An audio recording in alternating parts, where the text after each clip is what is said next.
ერთიანი ევროგადახდების სივრცეში საქართველოს გაწევრიანების თარიღი ბუნდოვანია, რა გაკეთდა და რა ვერ გიყვებით რამდენიმე წუთში. ეროვნულმა ბანკმა ვალუტის გადამცვლელი 5 პუნქტი ჯამში 776,000 ლარით დააჯარიმა, ყველაზე მეტი 596,000 ლარით მაქსპრო დაჯარიმდა. საქართველოში მედიანური ხელფასი 1322 ლარია, რაც საშუალო ხელფასზე 32%-ით ნაკლებია. სოცდაუცველთა დასაქმების პროგრამაზე მომავალ წელს 103 მილიონი ლარის დახარჯვა იგეგმება. კახეთში ყოველდღიურად 10,000-მდე ტონა ყურძენი მუშავდება, ამ დროისათვის 260,000-მდე ტონა ყურძენია ჩაბარებული.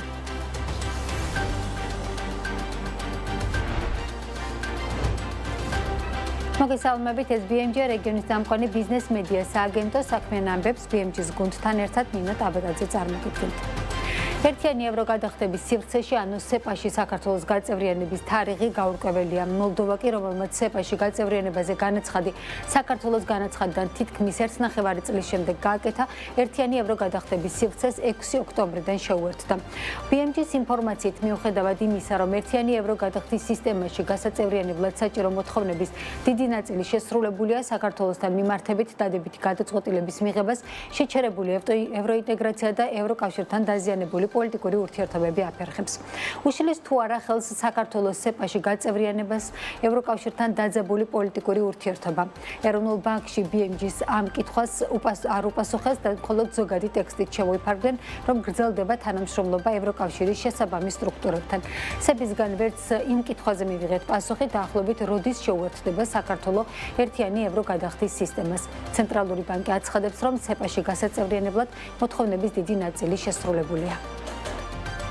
სეპაში გასაწევრიანებლად სებმა ბოლო წლების განმავლობაში რამდენიმე რეგულაცია შეიმუშავა. მათ შორის აღსანიშნავია საზედამხედველო პოლიტიკის და პრაქტიკის ევროკავშირის ფულის გათეთრებისა და ტერორიზმის დაფინანსების პრევენციის დირექტივებთან დაახლოება. ჩამოყალიბდა და განახლდა რიგი მარეგულირებელი დოკუმენტები, მათ შორის პრევენციული ღონისძიებების განხორციელების, უკანონო შემოსავლის ლეგალიზაციისა და ტერორიზმის დაფინანსების რისკის შეფასების და საკორესპონდენტო ურთიერთობასთან დაკავშირებული რისკების მართვის სახელმძღვანელოები. ასევე გადარიცხვის თანხმლები, ინფორმაციის შესახებ დებულება და სხვა. უკვე დანერგილია AML ჯარიმების საჯაროდ გამოქვეყნების წესი, რომელიც ხელს უწყობს ფინანსური სექტორის გამჭვირვალობას და სამართლებრივი მოთხოვნების დაცვის ხარისხის ამაღლებას. მნიშვნელოვანი წინგადადგმული ნაბიჯია ვირტუალური აქტივების რეგულირების მიმართულებით მიღწეული პროგრესიც. ამასთან ერთად შესაბამისი სახელმწიფო უწყებების და სეპის მიერ შესრულების პროცესშია რამდენიმე რეკომენდაცია. კერძოდ, საქართველოს ეროვნული ბანკი აქტიურად მუშაობს ანგარიშთა ცენტრალური რეესტრის მაქსიმალურად შემჭიდროვებულ ვადებში შესაქმნელად. კერძოდ, ხორციელდება სწრაფი გადახდების სისტემის პროექტის ფარგლებში ცენტრალიზებული ანგარიშთა რეესტრის შექმნა იმგვარი ფორმით, რათა მან სრულფასოვნად დააკმაყოფილოს ევროდირექტივით გათვალისწინებული მოთხოვნები. რაც შეეხება სეპის მიერ შესასრულებელ ამოცანებს, მთლიანობაში სეპაში გაწევრიანების დიდი ნაწილი შესრულებულია. სეპი ისევე როგორც სხვა პასუხისმგებელი უწყებები განაგრძობს თანამშრომლობას ევროკავშირის შესაბამის სტრუქტურებთან. ვიმედოვნებთ, რომ საბოლოო გადაწყვეტილება გაწევრიანებასთან დაკავშირებით დადებითი იქნება. საერთაშორისო სავალუტო ფონდი პოზიციას არ იცვლის და ქართული ოცნების მთავრობასთან ახალი პროგრამის დასაწყებად მხოლოდ მთავრობის მხრიდან პროგრამის მოთხოვნის შემთხვევაში განიხილავს. ამის შესახებ ანალიტიკასთვის საერთაშორისო სავალუტო ფონდის მუდმივი წარმომადგენლის ენდრიუ ჯუელის მოკლე პასუხიდან ხდება ცნობილი. პროგრამის მოთხოვნა გულისხმობს მთავრობის მიერ ჩამოყალიბებული რეფორმების დღის წესრიგისთვის მთავრობის მზაობას, დეტალურ გაწერას და ასევე ამ რეფორმების შესრულების საერთაშორისო სავალუტო ფონდის მხრიდან მონიტორინგს. ასევე მათ ჩათვლას. ბოლო კომუნიკაცია სავალუტო ფონდის მუდმივ წარმომადგენელს მთავრობის ადმინისტრაციის უფროსთან ამ კვირაში ჰქონდა. ამ შეხვედრის შემდეგ ენდრიუ ჯუელს ანალიტიკის წამყვანმა კითხვებით მიმართა, მათ შორის იყო თუ არა საუბარი სავალუტო ფონდთან ახალ პროგრამაზე და რა საკითხები განიხილეს ლევან ჟორჟელიანთან. ენდრიუ ჯუელი მხოლოდ მოკლე კომენტარით შემოიფარგლა, ხელისუფლებას არ მოუთხოვია ახალი პროგრამა, ჩვენ ნორმალური დიალოგი ხელისუფლებასთან გრძელდება, მათ შორის სხვადასხვა სფეროში ტექნიკური მხარდაჭერის გზით აცხადებს ჯუელი. აღსანიშნავია, რომ 2023 წელს 2025 წლის ივნისამდე გათვლილი პროგრამა ჯერ შეჩერდა, შემდეგ ისე გაუვიდა ამ პროგრამას ვადა, რომ არც განახლებულა.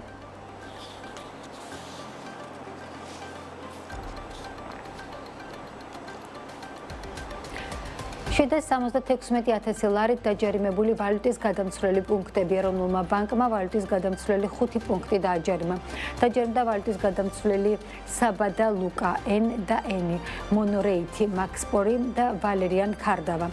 სები ყველაზე მეტ ჯარიმას 596,000 ლარის ოდენობით მაქსპროს დააკისრა, საიდანაც 565,000 იდენტიფიკაციისა და ვერიფიკაციის გარეშე პირებისთვის მომსახურებისთვის აქვს ამ კომპანიას დაკისრებული. საბადა ლუკას ჯარიმა 13,000 ლარით განისაზღვრა, ენის ჯამში 40,000 ლარის ჯარიმა დაიკისრა, მონირეითს 42,000 ლარი, ხოლო ვალერიან ქარდავას 85,000 ლარიანი ჯარიმა აქვს დაკისრებული.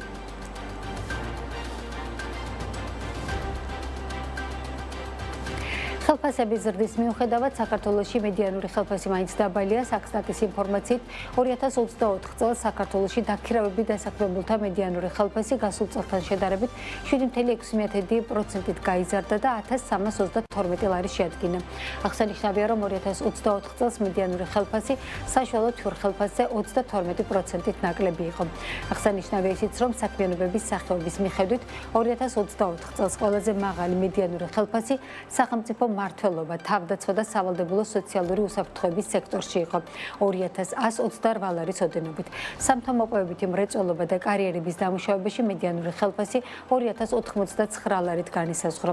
ინფორმაციისა და კომუნიკაციის სექტორში 1983 ლარით, მშენებლობაში 1953 ლარით, საფინანსო და სადაზღვევო საქმიანობებში 1919 ლარით. მედიანური ხელფასის დასათვლელად ინდივიდუალური ხელფასის მაჩვენებლები ლაგდება ზრდადობის ან კლებადობის მიხედვით და ზუსტად შუაში არსებული რიცხვი გამოდის მედიანური ხელფასი. აღსანიშნავია, რომ დაქირავებით დასაქმებულ ადამიანთა უმეტესობას მედიანურ ხელფასთან ახლოს აქვს შემოსავალი.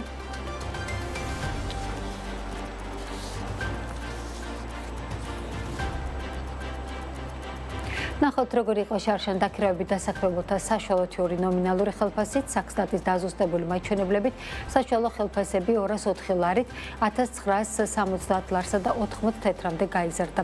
წლიური ზრდა ჯამში 11,9% შეადგენდა.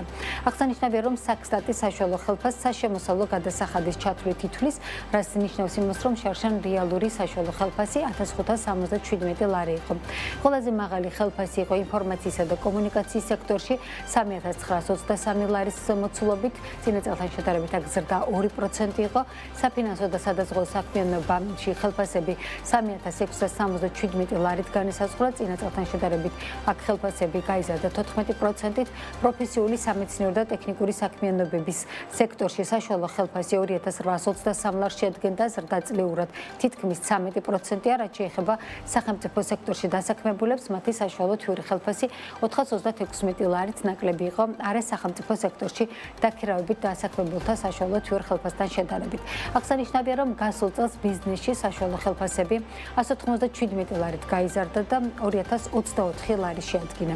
არასამეწარმეო და საფინანსო სექტორში საშუალო თვარი ხელფასი კი წლიურად გაიზარდა 217 ლარით და 1867 ლარს შეადგენს.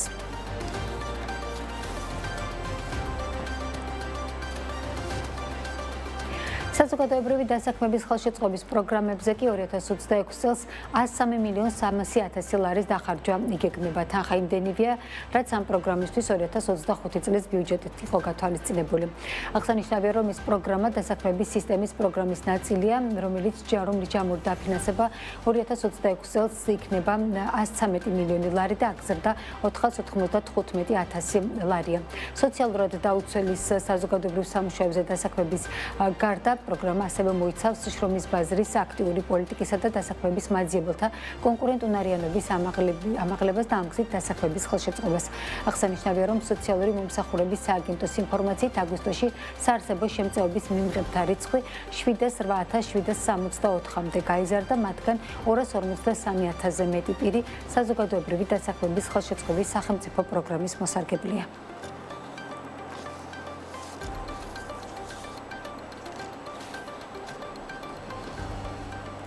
შეიძლება წელს საერთოდ ვერ გაიხსნას მთის კურორტები. ეს განცხადება BMG TV-ს გადაცემა წერტილში მთის კურორტების ბიზნეს ასოციაციის თანადამფუძნებელმა გააკეთა.